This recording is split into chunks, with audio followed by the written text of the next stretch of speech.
I disowned my dad after years of his alcoholism and selfishness, culminating in his refusal to drive me for school and work. My father, 48, actual age not provided, and I, 17, have endured a tumultuous relationship, one that can aptly be characterized as a disaster.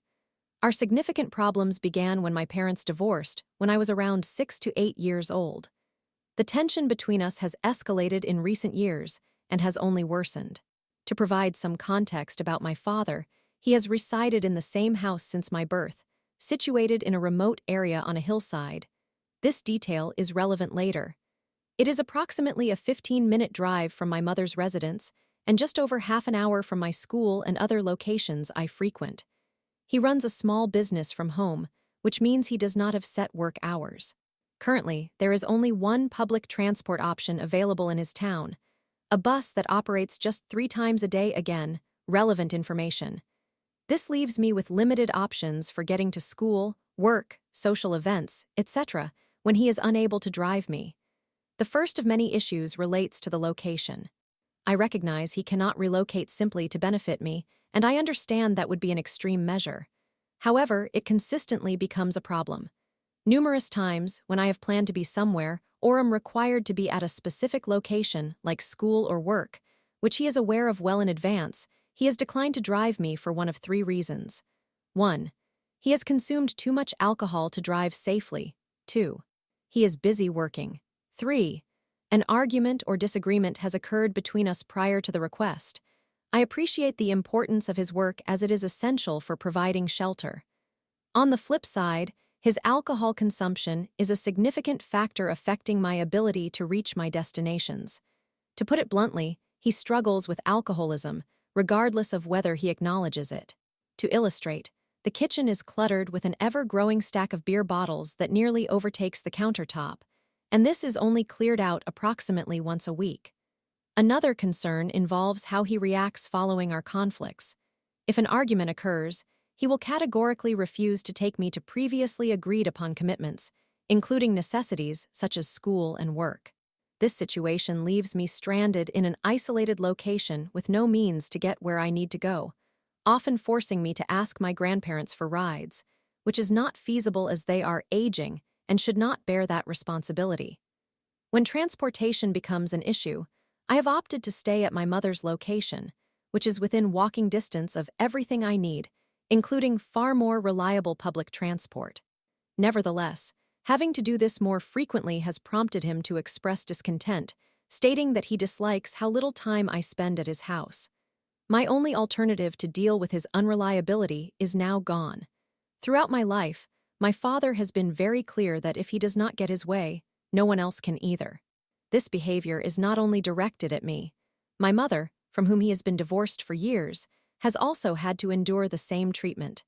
An example of his behavior occurred just before I wrote this post. My father informed me he plans to go on a 2-week camping trip alone, approximately an 8-hour drive from our home. He cannot take his 2 dogs, as one of them is older and likely unable to handle the trip. He has asked me to house sit for him during this entire 2-week period. The problem is that I will have no way to get to both school and work from his house, as the only bus that travels through the town leaves at 6:40 a.m., and I do not own a car due to my age. Additionally, I would have no way of returning unless I took an Uber. He has been very inconsistent when it comes to reimbursing me for expenses, and currently, my work hours are limited, making it impossible for me to afford an Uber ride every single day, let alone be expected to do so. During these 2 weeks, my partner's 18th birthday and several other significant events will also be happening. After I explained that I would try to make it work, but that it was unlikely I would be able to due to my inability to attend necessary events, he immediately tried to guilt me into complying. While this may seem exaggerated, it is exactly what he does when he doesn't get his way, attempt to make me feel guilty and play the victim. Instead of seeking a compromise, which I am willing to discuss, he resorts to manipulation. As soon as I expressed my concerns, he responded, "That's unfortunate, but I need you here." I reiterated that I would attempt to work it out, but it was improbable because I would be sacrificing 2 entire weeks of my life, including school and work, for him to take a vacation. When I mentioned this, he exploded, saying, You can't do this one thing for me after I inconvenience myself to get you to places when you ask. For your information, I rarely ask him for anything beyond the bare minimum, such as drives to school, work, or my mother's house, as he tends to use those requests against me. I told him for the third time, without any attitude and showing my willingness to find a solution, that I could try to work it out, but it was unlikely. He then said, "After everything I do for you, this is how you treat me." Again, I ask for nothing more than the basics, which he still struggles to provide. At that moment, I realized he was not going to accept my refusal, so I told him, "I'm not doing it now. I said I would work it out with you, and you completely disregarded that and proceeded to argue and guilt me." He stood up and left the room. On another note, my room, unlike the rest of the house, has remained unfinished for the last 10 years. It lacks essential elements like baseboards, window frames, has unfinished paint, and the carpet is damaged due to use by the dogs, whom he allows into my room when I am not there. There are even holes in my walls from his attempts at home improvement. While my room has been neglected, he has renovated the bathroom, kitchen, living room, dining room, and toilet area. I believe there is something wrong in that space, as I consistently wake up feeling terrible, a feeling that only occurs here. Tomorrow, I am supposed to stay at my mother's house, but I am certain he will refuse to take me there despite it being part of his agreement with my mother. I am bracing myself for what I expect to be a miserable and challenging week because he did not get his way tonight. This type of situation arises frequently, even leading me to completely stop living with him over a year ago due to how severe things became. His behavior is childish, and the issues listed are just a few of the reasons he lost his wife, my mother, and is now on the verge of losing me as well. In summary, other problems include his selfishness and self-centeredness, an unwillingness to compromise, and a tendency to intentionally make situations more difficult for me if he does not get his way. Overall, he exudes childishness. It is a relentless cycle, and I find myself miserable here, having crossed the line of caring for him at this point.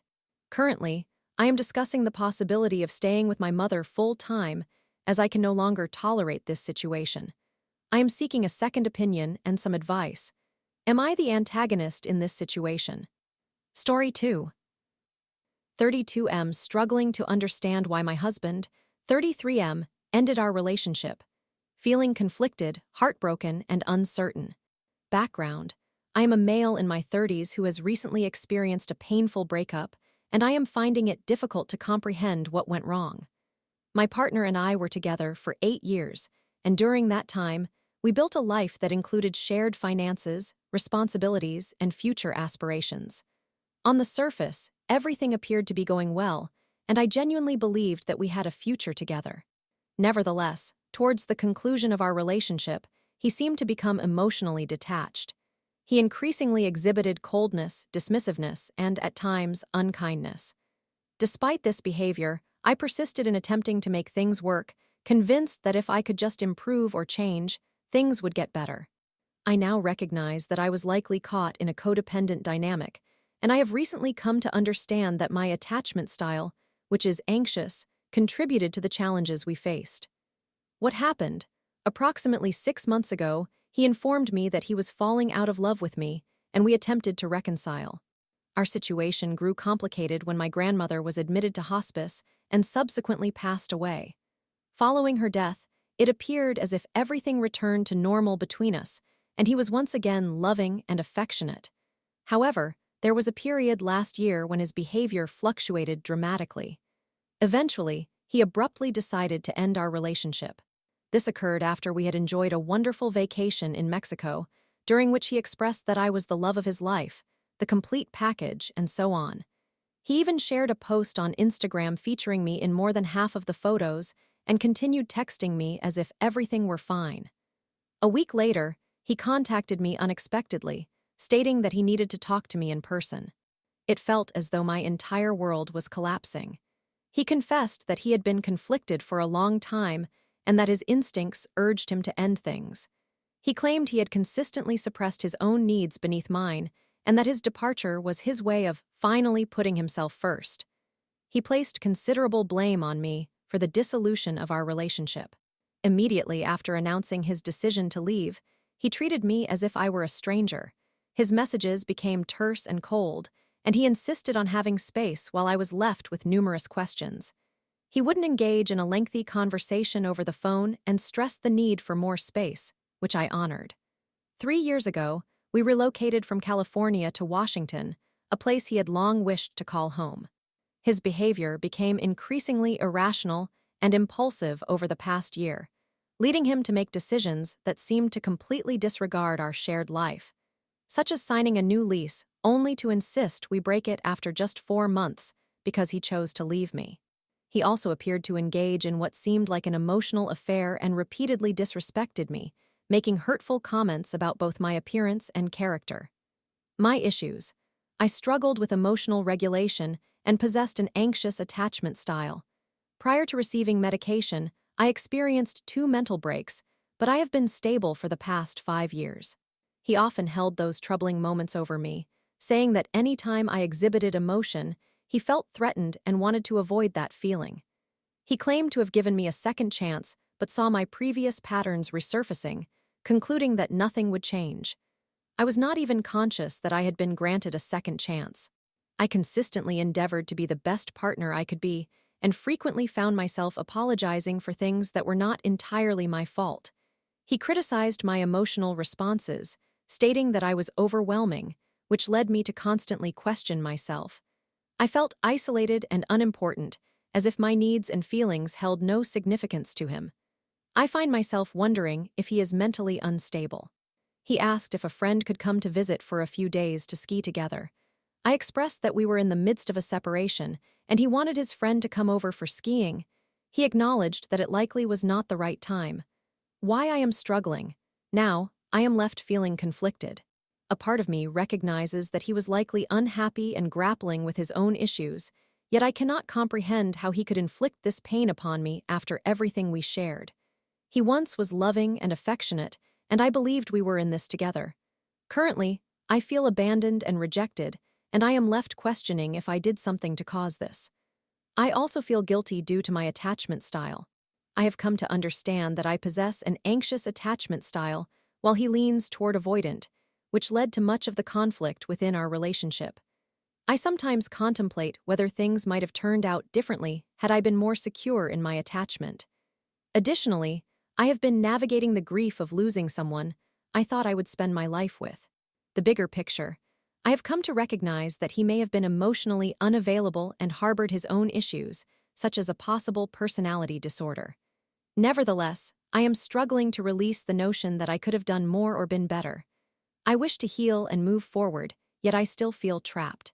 He also seemed to experience family enmeshment, often prioritizing his family over me, an issue I never made a significant fuss about. After spending time with his family, he seemed to reach the conclusion that he should end our relationship after discussing the situation with his sister, who advised him to talk to me. However, he did not truly talk to me. He merely informed me of his decision to leave. One of his sisters divorced her husband after 10 years, and another sister ended her relationship after 8 years. I assisted him in obtaining his citizenship, which he finally received about a year ago, and we also helped his parents secure their green cards. Our breakup occurred 3 months after they received their green cards. While I do not believe he solely used me for immigration documents, I find myself questioning everything now. What I am seeking. I am looking for advice, support, or insights from individuals who have undergone similar experiences. Has anyone else faced a breakup where the other person became emotionally detached seemingly without warning? How did you navigate that situation? How can I cease feeling as though I was the cause of this, or that I could have done more? Additionally, I want to learn how to heal from this and develop healthier attachment patterns for future relationships. I would also appreciate hearing from individuals who have experience with anxiety and attachment issues. How did you work on healing from these patterns and rebuild your sense of self-worth? I am currently in therapy, attempting to work through these complex feelings, but I would greatly appreciate the insights of others. Summary. I am a 32-year-old male who is heartbroken after my husband, who is 33 years old, unexpectedly ended our relationship. While we experienced the typical ups and downs of a couple, I am struggling to understand why he made this decision and how to begin healing and moving forward. I feel conflicted and need guidance on processing this breakup and taking steps toward recovery. Story 3. How can I, 31F, become comfortable with my partner's M36 Instagram relationship with another woman? I, 31F, have been grappling with my partner's M36 relationship with a woman with whom he shares a sexual history. To provide some context, I struggle with social media. Although I have never gone through my partner's phone, I often observe that there are frequently women in his direct messages when he shows me something. On one occasion, I noticed a name I did not recognize, and her profile picture appeared quite enticing. I inquired about her, and he explained that she was an old friend. When I asked how they had met, he mentioned they connected on Tinder but had previously hung out in non-sexual situations. In her picture, she seemed quite young, likely in her early 20s. Upon asking further questions, I discovered that they had been involved in a casual hookup arrangement for a couple of years. I then asked what she had messaged him about, and he responded that she reached out at 6:00 a.m., asking if she could ask him something but ultimately did not follow through with the question. Growing increasingly uncomfortable with the fact that he was withholding details until I specifically prompted him, I asked if I could view the messages.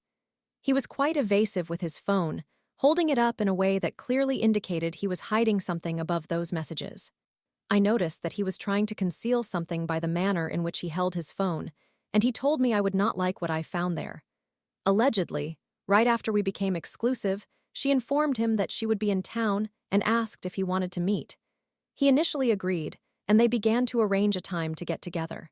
Ultimately, he decided against it, stating that he had just started seeing someone and that they should not meet.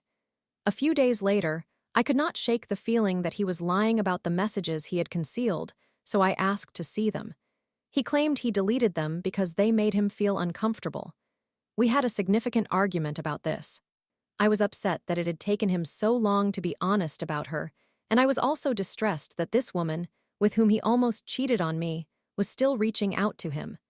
After much back and forth, he assured me that he would no longer communicate with her, and that if she messaged him again, he would show me the messages. Fast forward a few weeks, and she sent him a direct message with what were likely inappropriate photos. She mentioned, "I'm not sure if you still have a girlfriend, but if not, feel free to check these out," or something along those lines. The photos needed to be opened on Instagram, and he insisted he did not view them. He stated he deleted her messages and said, "I have a girlfriend, not interested." This led to yet another argument because I wished he had been clearer with her, insisting that she should not contact him again, and at the very least, unfollow her. He did unfollow her after I requested it. What continually troubles me is that my partner views transgressions as only blatant inappropriate behavior, such as sexting, overt flirting, or secretly meeting up. For example, while he acknowledges that almost meeting up with her was wrong, he previously saw no issue with maintaining contact as long as nothing inappropriate occurred. She could still reach out about non-sexual matters, and he would respond to her. I apologize for the lengthy setup, but since that incident nearly a year ago, I have developed significant anxiety about Instagram and his direct messages. I observed that one woman occasionally commented on his posts and liked every single photo he shared, except for the one photo of us on his profile. I noticed her in his direct messages a few times before seeking clarification. Once again, I received the "she's an old friend" explanation, and after further questioning, I learned that they had been involved a few times over several years. From what I gather, they went on a date when they first met, but he soon entered a long-term relationship that lasted several years. They would occasionally run into each other, but were never close friends. She resides in a city a few hours away, and he claims they have not seen each other in person for 4 to 5 years, but I confirmed that they hooked up the last time they met. He mentioned that after that, during the pandemic, they began to communicate more on Instagram. I have not examined their messages, but the frequency with which I noticed her in his direct messages leads me to believe they are in regular contact. He stated that their conversations mostly consist of reacting to stories they each post. I expressed my discomfort with this, particularly since he rarely features me on his social media. He insists that they are merely Instagram friends and that nothing they discuss is inappropriate. He mentioned that she believes he is cool and funny, just as he feels about her, and that it is enjoyable to receive attention from someone you hold in high regard. He has been very clear that he does not intend to modify the nature of their communication solely because I feel uneasy, as he believes he has not done anything wrong. I am not opposed to being friends with someone of the opposite sex or even someone with whom you have a past.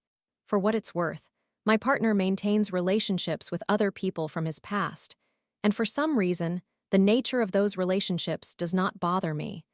I suspect this is because the communication with those individuals appears to be less frequent. I keep in touch with several of my exes and occasionally receive a direct message from someone I have been involved with previously. However, I consistently communicate to my exes that I am in a relationship and have established boundaries or ended communication with those who do not respect that. I believe that I am good at discerning people's intentions and the dynamics of relationships, and I adjust when I sense any situation approaching the point of disrespecting my current relationship. Additionally, I often post about him on my stories so that anyone following me is aware of my relationship status. Again, he has stated that he is unwilling to change anything regarding their friendship and has liked her photos since our discussion. He has even told me that my raising this issue is upsetting to him because he does not perceive her in that manner, and it makes him feel uncomfortable to question himself and their friendship. I still find myself troubled by their relationship and cannot shake the feeling of unease whenever I see her name. I feel that if I could view the messages, I would experience some relief, but I dislike that level of scrutiny in relationships and do not want to resort to that every time I feel uneasy. I have communicated my discomfort to him, and while he is sympathetic to my feelings, he is adamant that severing contact with people merely due to my discomfort is a path he does not wish to pursue because it feels controlling. How can I navigate my discomfort and rebuild trust in my relationship, considering that my partner is unwilling to alter how he interacts with this woman? What practical steps can I take to feel more secure? Additionally, I am interested in communication strategies to discuss this issue more effectively with him, but I worry that I have exhausted every approach. Summary: my partner frequently communicates with a woman he used to be intimate with, and I seek advice on shifting my mindset. Story 4. I definitely had one, possibly two, seizures in a day last week and am severely traumatized by the experience. Last week, I potentially experienced 2 seizures in a single day, one of which was not confirmed, as it merely appeared that I had fainted. And I needed to be airlifted to a larger regional hospital located hundreds of kilometers away, from which I was finally discharged yesterday. I had always considered myself a perfectly healthy individual in my mid-20s, so it was shocking to suddenly collapse one day while at work. Fortunately, my remarkably attentive coworker acted quickly and secured medical assistance as soon as possible, which was quite challenging since we were in a remote location. I then had a second confirmed seizure at the local hospital a few hours later. The only possible triggers I can identify are the terrible sleep I had the night before and skipping breakfast, which I usually would never do. Remarkably, I felt perfectly fine on that day and had no indication that anything was about to happen. I was suddenly in the car on the way to meet an ambulance, feeling as though I were on the verge of death. I find it impossible to convey how violating, disorienting, and terrifying it is to regain consciousness in a hospital. I awoke to tubes attached to me and no sense of where I was situated. My memories of the first couple of days are fragmented and distressing, particularly because I shared the room with a strange man. Getting rest is nearly impossible because they consistently wake you to take vital signs. Even during the intervals between those assessments, there are people talking, sobbing, and screaming throughout the night. While some nurses displayed incredible care and reassurance, others were indifferent and unfeeling. There was a severe lack of communication regarding my daily status or how long I would remain there. I spent a lot of time waiting to be called for tests, and although I recognized that the nurses had no more information than I did, it proved to be extremely challenging to cope with. Each test returned perfectly normal results. My heart appears to be in excellent condition. My blood pressure is nearly always exactly 120/80, and my brain structure and electrical activity are also normal. They placed me on anticonvulsants immediately, which I am taking but feel anxious about, as reading up on the side effects is quite frightening. I managed to speak with a neurologist for a mere 2 minutes one day, and that was my only interaction with a doctor. All other communications were relayed, rather poorly, by nurses or medical students. They are unable to determine whether this is merely an isolated incident or if I have developed epilepsy that has suddenly manifested. I still need to undergo long-term heart testing to rule out cardiac problems. However, I doubt they will uncover any issues. Throughout my life, I have faced some challenging situations, but I have always tackled difficult events directly and managed to move on with relatively little harm. This week, however, was different. It was, in one word, agonizing from beginning to end. I have never felt the need to use the term traumatized to describe how I've coped with the deaths of relatives or other horrific events, but I can assure you this experience has indeed traumatized me. I am covered in bruises, and somehow I strained my back from sitting idle all day, which makes movement painful. I value information, a daily routine, and a sense of control over my life, all of which have been utterly obliterated. I'm uncertain if it's due to sleep deprivation, the lingering effects of the seizures, the medication, or all three, but I truly feel as if I am in a different world. Everything feels wrong, and I do not recognize myself at all. I dislike taking medications and usually prefer to endure discomfort, but now I find myself reliant on powerful drugs for the foreseeable future, which I loathe. Nevertheless, I am immensely grateful that one of my bosses traveled a significant distance to bring me clean clothing for the week, as I felt highly vulnerable wearing a hospital gown when I was physically fine and capable of wearing proper attire. Seeing him was the first moment I felt a sense of safety throughout the entire experience. I recently relocated to a very remote area of my country about 6 months ago for a new job, far from my friends and family, so I was completely alone during those 5 days. Thankfully, even though they could not be there in person due to the distance, my friends and family called and texted me daily, which was incredibly comforting.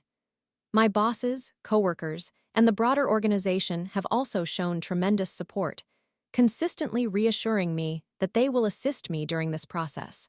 It is a small organization and community up here, spread across a fairly extensive and isolated region, so people are very close-knit and help one another in times of need, and I cannot express how thankful I am for that. Individuals in the organization whom I had never met before went out of their way to support me, and their kindness has helped more than I can articulate. The most significant issue I face now is that my license has been suspended for 6 months. Here, I have no means of transportation other than a car, so for the next half year, my life is effectively on hold, and I will need to rely on coworkers for transportation, as none of my family lives nearby. I enjoy driving, and I had several road trips planned for this summer to visit various places and friends across the country. Clearly, those plans will not come to fruition now. This loss of independence is currently the most challenging aspect for me to accept. Why did this happen to me? I have never encountered anything like this before, and there is no family history of similar health issues. Having just relocated my entire life 2,000 kilometers away, started an excellent new job, secured my own apartment, and been navigating a challenging yet overall fulfilling life now this. The timing could not be worse. Dealing with uncertainty is particularly challenging for me, and now the foreseeable future is entirely unpredictable. I am struggling to cope with the absence of answers regarding the cause of my condition and am terrified that it might recur while I am alone, leading to more injury or even death. All I want is to feel normal again, but I recognize it will take considerable time for that to happen. I believe I will need to seek therapy for this. I have endured some significant life challenges before, but I have never felt the need to pursue therapy until now. However, this experience has been unimaginably difficult. I am eagerly anticipating the 1-month follow-up appointment, as I have compiled a substantial list of questions for the neurologist that I intend to have thoroughly addressed. If anyone else would like to share their experiences of coping with something similar, I would greatly appreciate it. Any organizations you found beneficial, insights into your healing process, anything at all. I just need more information, and to know that others have faced this and emerged okay in the end. Thank you for reading if you made it this far. I realize it is a lengthy account. Story 5. Ayo, my best friend told me she liked me out of nowhere, and I became mad about it. Am I justified in my anger? At approximately 7 o'clock a.m. on Tuesday, my friend sent me a message stating, I remember when I used to like you. We are both 17 years old and female. She did not provide much detail and mentioned that we would discuss it further when we see each other in college. When I brought it up, she attempted to evade the conversation, saying, I thought you forgot. Why would I forget that? I identify as a lesbian, but I do not view her in that way at all. She is my best friend. However, when I finally learned the time frame of when she liked me, it coincided with the period when I was talking to a girl whom I no longer speak to. We have not communicated in about 2 months, but that is just how life is. While I was in a relationship with that girl, my friend was distant and unkind toward me throughout that time, from October to January, and would only message me to complain about whoever she was dating. She would not respond when I reached out to her online and would hardly engage with me in person. She excluded me from group activities, which made me feel terrible. She even said things like, You can't get a girlfriend, you're mine. I honestly do not understand why I did not recognize her feelings back then. After she revealed the moment she realized she had feelings for me, I asked her if this was the reason for her unkind behavior. She apologized, but I do not care much about that anymore, yet she continues to act this way. Additionally, she claimed to be happy that I was finally talking to the girl I was interested in, but at the same time, she did not seem genuinely happy for me. I can somewhat understand her feelings, but it upsets me that she did not want me to be happy. I truly do not have those feelings for her. She is like a sister to me, something she probably does not want to hear. In general, she has been acting distant with me. I bought a ticket to see a band we both like, which she already had a ticket to attend, and when I informed her, she said nothing. I mentioned it online and she left me on read. I am starting to feel that she does not like me at all at this point.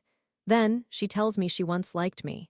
When she does not want to express her thoughts, she simply responds with, I don't know. When I asked her when she stopped having feelings for me after she said, I remember when I used to like you, she replied that she did not know. I am pretty sure one would remember something like that, so I do not believe she has actually stopped. She is a possessive person, not realizing it unless she is intentionally acting ignorant. When I mention my friends from class or people I know, she makes comments like, You are not allowed other friends, who said you could talk to them? Or, so you hate me? Initially, I thought she was joking. However, one night when I stayed at her house, she made me promise that I would not replace her with my other friends, and she seemed quite serious. I do not think that would happen anyway, as she and I are quite close, but I cannot help but feel there is some truth in her words regarding her feelings about me having other friends, engaging with others, and talking to girls romantically. Aside from a few comments she made in the past, I honestly believed she hated me. Then she tells me she used to like me. Everything I mentioned that she said occurred during the time she allegedly began to have feelings for me. The reason I am upset is that if she felt this way, why did she treat me like she did not want me around? It led me to develop a very negative perception of myself. The person I trust the most behaved as if she despised me. This experience was detrimental to my self-esteem. She is aware of my mental health struggles, and her behavior only exacerbated my difficulties. I do not reciprocate her feelings. I am simply puzzled as to why she expressed them so suddenly. She has been acting distant and strange, and then out of nowhere, she confesses her feelings. I do not know if I am justified in feeling this way, but I am angry because I consider it rather selfish of her to spring this on me without prior discussion. She simply messaged me to say that she used to like me. When I inquired why she said it, she explained that it had been bothering her and she needed to share it, which I can understand. However, I still believe it was inconsiderate of her. I am unsure how we will move past this. It has been a few days since we last spoke, and while she apologized for her sudden confession, I remain upset. I'm also confused. Why did she treat me that way for such a long time? She knows I do not feel the same. She suggested that we imagine nothing had been said. However, I do not know what she expected to happen after making that statement. Everyone, please help me. What should I do now? Am I justified in feeling angry? I am uncertain about how to proceed.